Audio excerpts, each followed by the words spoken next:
L'insécurité que nous vivons aujourd'hui nous a été imposée. Imposée parce que les gens ont des intérêts égoïstes, partisans, individuels. Nous a imposé parce qu'il y a des grandes puissances qui pensent que des petits pays ne doivent pas se développer. La jeunesse a compris le message et se mobilise comme un seul homme pour le retour de la sécurité dans notre pays. C'est beau. Vous nous avez instruits depuis notre installation, 7 mois jour pour jour, d'éviter de faire de la cacophonie avec les jeunes, mais de procéder à des réformes profondes et de les installer. J'ai le plaisir de dire que, sous votre impulsion, ces réformes sont en marche et désormais, le ministère de l'administration territoriale, de la décentralisation et de la sécurité a instruit toutes les communes rurales pour la création d'un service promotion et insertion professionnelle des jeunes dans les 302 communes rurales du Burkina Faso. Monsieur le Président, vous nous avez aussi instruit de faire en sorte que les jeunes apprennent des métiers. Nous avons mis en œuvre cette recommandation, cette instruction en créant Burkina Soudou Baoudé, qui est la maison des compétences du Burkina. Et désormais, dans tous les centres de formation professionnelle publics et privés, on parlera désormais en termes d'apprentissage de métiers et non en termes d'acquisition de diplômes. Nous avons décidé avec le Conseil national de la jeunesse de ne pas tenir un forum, mais de choisir des recommandations pour les mettre en œuvre. La construction du siège est une de ces recommandations. Nous avons trouvé des personnes qui ont souhaité nous accompagner. Depuis le mois de mars 2023, nous avons entamé les démarches et nous souhaitons qu'on puisse mettre en œuvre les recommandations concrètes. Pour concrétiser notre engagement, j'annonce que la marraine Adjé Mamblota Venera fait don d'un bus de 50 millions au profit du Conseil national de la jeunesse pour faciliter sa logistique.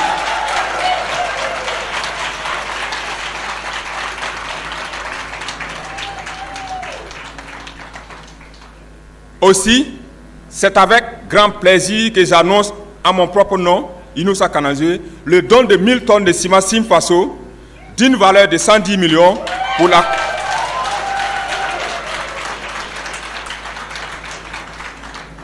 pour la construction du complexe de la jeunesse.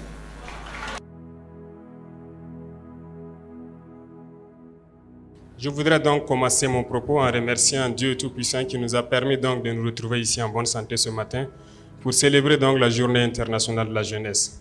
Jeunesse dont je fais bien sûr partie, même s'il y a certaines personnes qui par l'âge se croient vieux mais ils sont jeunes dans la tête. Merci donc à tous. Nous célébrons donc cette journée dans un contexte un peu particulier comme les prédécesseurs l'ont signifié, ce contexte de conflit. Ce conflit que nous qualifions que autre chose que la manifestation violente, barbare de l'impérialisme, du néocolonialisme, de l'esclavage qu'on tend à nous imposer aujourd'hui. Ce que nous avons qualifié de terrorisme. Mais comme ils l'ont dit, nous avons fait appel à la jeunesse à un moment donné pour combattre ce fléau. Et la jeunesse a répondu massivement. Aujourd'hui, plusieurs jeunes sont enrôlés comme VDP et d'autres attendent. Nous pouvons les voir à travers les artères de nos villes. Cela nous va droit au cœur et nous osons croire que les jeunes ont compris pourquoi nous devons nous battre. Si nos aïeux se sont battus pour nous léguer des terres qu'on appelle aujourd'hui Burkina Faso, cela veut dire que nous devons nous battre aussi pour léguer quelque chose à nos enfants. Si Dieu a fait que notre génération est confrontée donc aujourd'hui à ce combat, c'est parce qu'il sait que nous avons la capacité d'y arriver.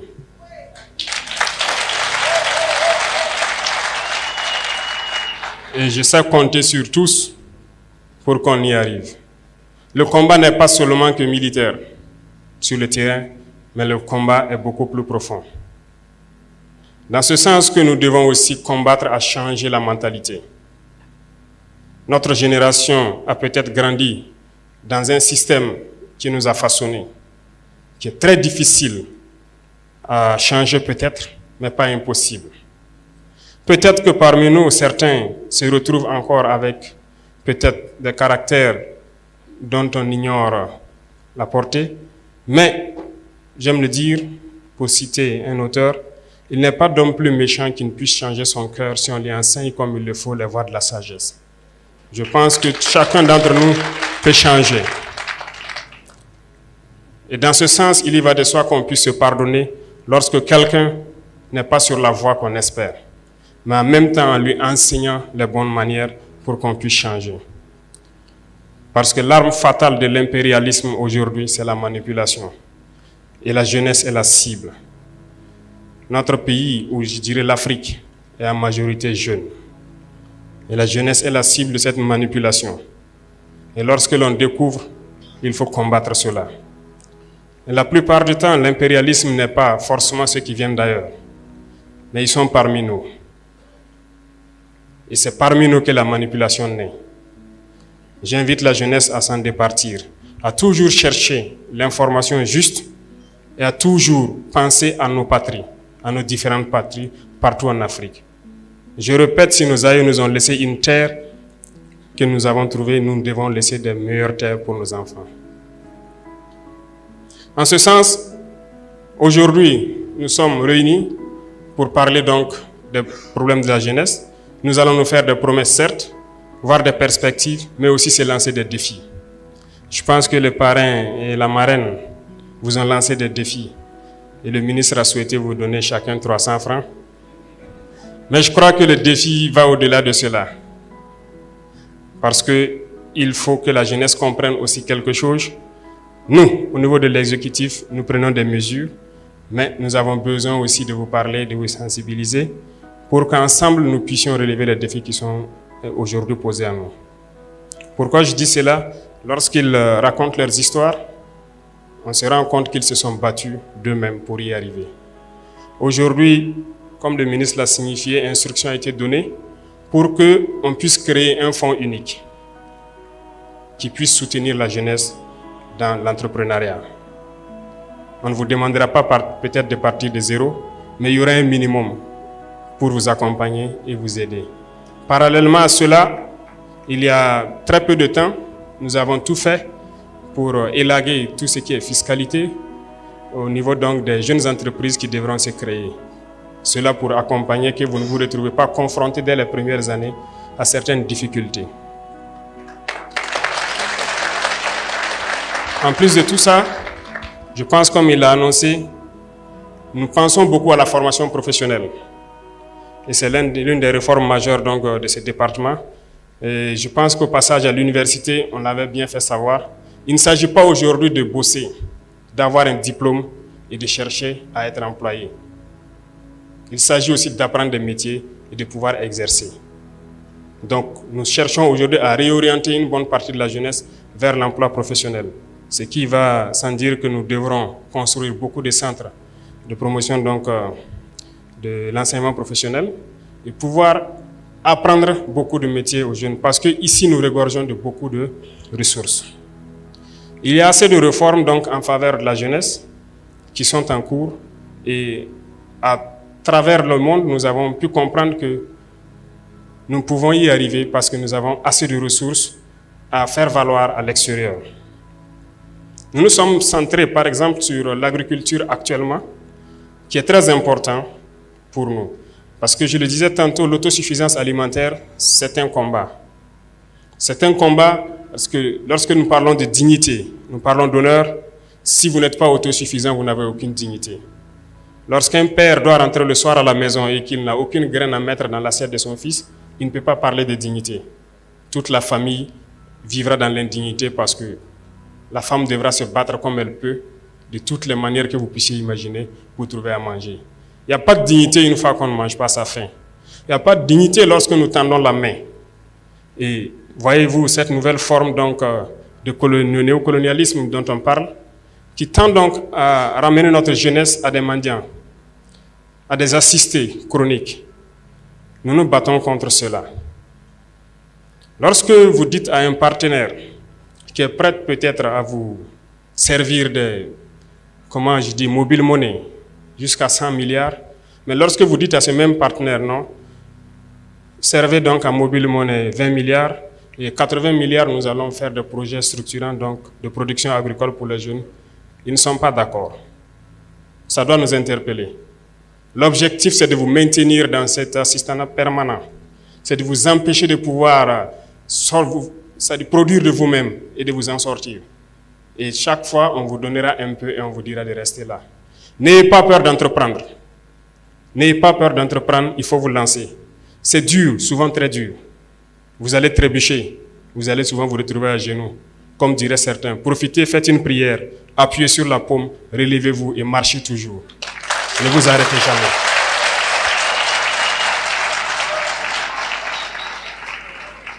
Et même ceux qui ont de l'emploi quelque part, ne vous en tenez pas seulement à votre emploi.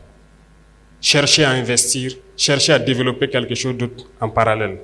Parce que depuis, comme je vous disais, notre génération est dans un système assez complexe. On nous a peut-être appris qu'il faut juste avoir un emploi, un bureau, et on s'assoit et voilà, le salaire tombe à la fin du mois. Ça ne peut pas vous rendre heureux, ça ne peut pas. Votre salaire doit servir à développer quelque chose d'autre. Nous sommes militaires, moi je suis entrepreneur aussi depuis quelques années de cela, en tant que jeune. Parce que nous ne sommes autorisés qu'à faire que l'agriculture, l'élevage. Je pense que les dévanciers qui ont mis ça dans les textes, ils ont très bien compris. Et nous participons donc à cela. Nous avons essayé, nous avons vu que c'est dur, mais la plupart du temps, lorsqu'on persévère, on peut finir par se frotter les mains. Donc je vous encourage à ne pas vous décourager pour ceux qui sont en train de chercher à entreprendre. Ne vous découragez jamais. Il faut reprendre. Le chemin est toujours plein d'embûches. Mais vous ne devez pas vous arrêter, parce que vous allez finir par réussir. Nous sommes extrêmement riches ici au Burkina, nous pensons le temps à le dire. Aujourd'hui, nous décidons de réorganiser un peu notre société. Certes, certains textes ou certaines conventions qui avaient été signées étaient très contraignantes, faisaient que notre pays aurait du mal à s'en sortir. Aujourd'hui, grâce à vous, nous sommes en train de relire beaucoup de textes pour essayer de donner à nos nations ce dont elles doivent mériter. C'est dans ce sens que lorsque nous prenons par exemple le volet de l'orpaillage, votre thème en dit long sur l'employabilité des jeunes en milieu rural, beaucoup de nos jeunes se retrouvent aujourd'hui sur les sites artisanaux de production, dans des conditions les plus pénibles. C'est peut-être ce qui s'est passé en Europe ou en Amérique dans les années 1800. Lorsque les hommes rentrent eux-mêmes dans des galeries, qu'ils creusent eux-mêmes pour sortir le minerai, nos jeunes continuent de vivre cela, au péril de leur vie. Nous essayons aujourd'hui de moderniser un peu. C'est à l'issue de ça que nous avons créé donc la SONASP, une société qui va se permettre de pouvoir exploiter et de commercialiser nos substances précieuses, notamment l'or. L'or que les jeunes exploitent, que d'autres personnes viennent acheter à vil prix et qui contribuent à nourrir le terrorisme, qui sort du pays sans que nous n'ayons aucun contrôle. Nous avons décidé de créer cette société pour essayer de reprendre le contrôle de nos sites miniers et pouvoir permettre aux jeunes qui y sont de produire de façon plus mécanisée et plus respectable.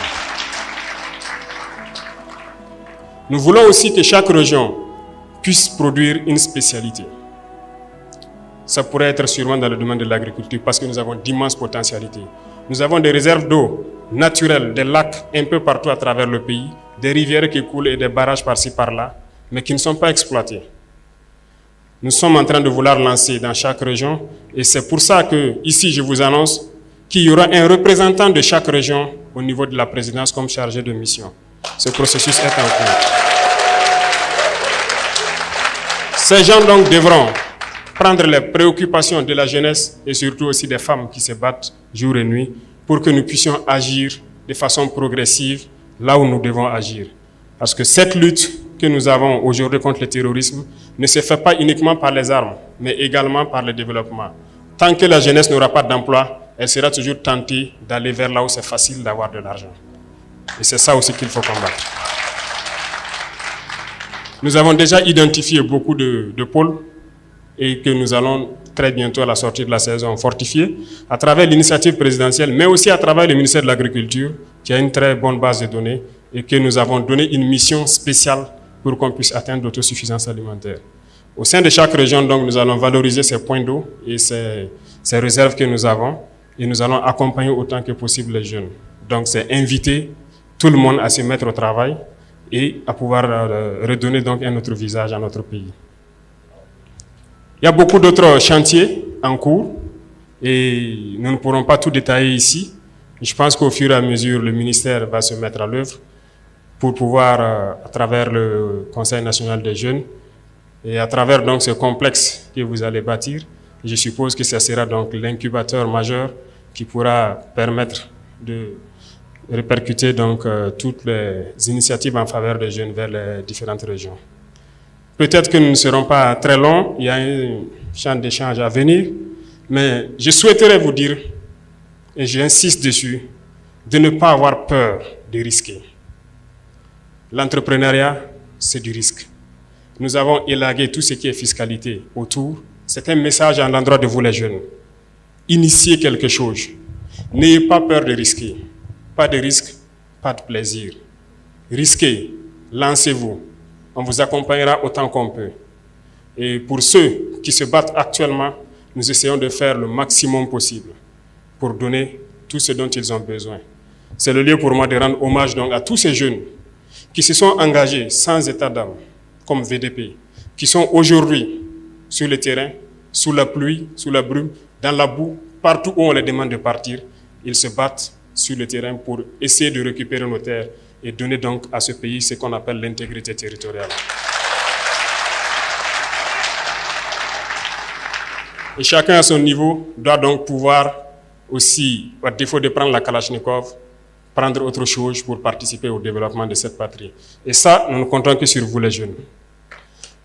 Je disais tout de suite donc aux parrains et à la marraine que j'allais forcer la main à ces grands opérateurs économiques du pays, et je pense que certains sont là. Donc apprêtez-vous, on va vous forcer la main pour créer des initiatives donc pour les jeunes. Nous avons donc lancé l'APEC dans ce sens-là pour permettre de créer ce qu'on appelle nos entreprises que nous voulons mettre sur place. Parce que nous le disons, c'est inconcevable que nous puissions ici produire de la tomate et que nous importons de la pâte de tomate. C'est absurde que nous avons tous les produits oléagineux ici et que nous ne puissions pas les transformer.